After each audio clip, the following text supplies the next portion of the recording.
Failure is not an option. That was President William Ruto's warning shot to members of his cabinet after they took their oath of office.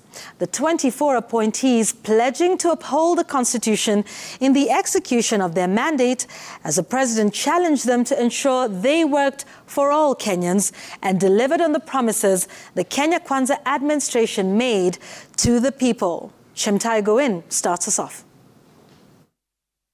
I, Wycliffe Musalia Mudavadi. They took the oath of office affirming the promise to diligently serve all Kenyans in their respective capacities, one day after the National Assembly approved their appointment to serve in cabinet. I will well and truly serve the people and the Republic of Kenya. One after the other. In the office of Cabinet Secretary.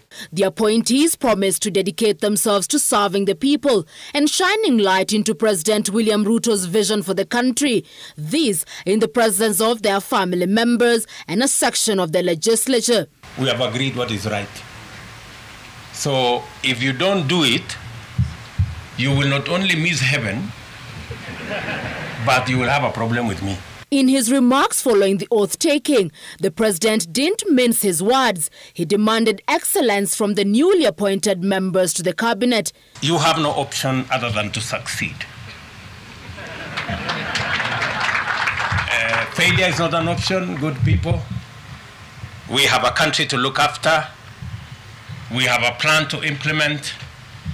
And we have the people of Kenya watching us. So you will have my unqualified support so that you can succeed, because in your success is the success of our administration and the success of our country. The president said that his will be a transparent government. My intention and that of my deputy is to run an open government, an accountable government. We have no gray areas, we have nothing to hide.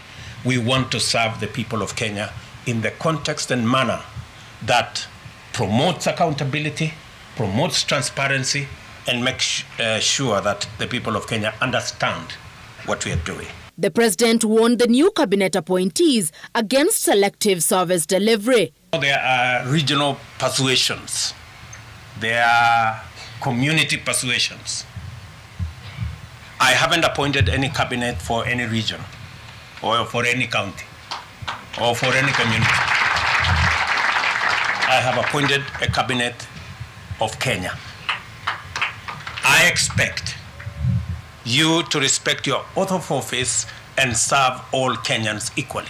The head of state also warning against nepotism and conflict of interest in the management of ministries. I didn't hear any one of you swear to serve their friends or their families or their regions or their religions. Each one of us here sworn to serve the people of Kenya. That is the minimum expected of all of us. An early parliamentary group meeting had arrived at a consensus that bills aligned to Kenya Kwanza pledges would be prioritized. The president directed the cabinet to work with the legislature, which would oversight their operations. We have agreed with the legislature that they will provide a platform for us, as members of the executive, to access the floor of the House so that we can explain our agenda. We can explain our programs. They can interrogate what we are doing so that the people of Kenya can understand and make an input.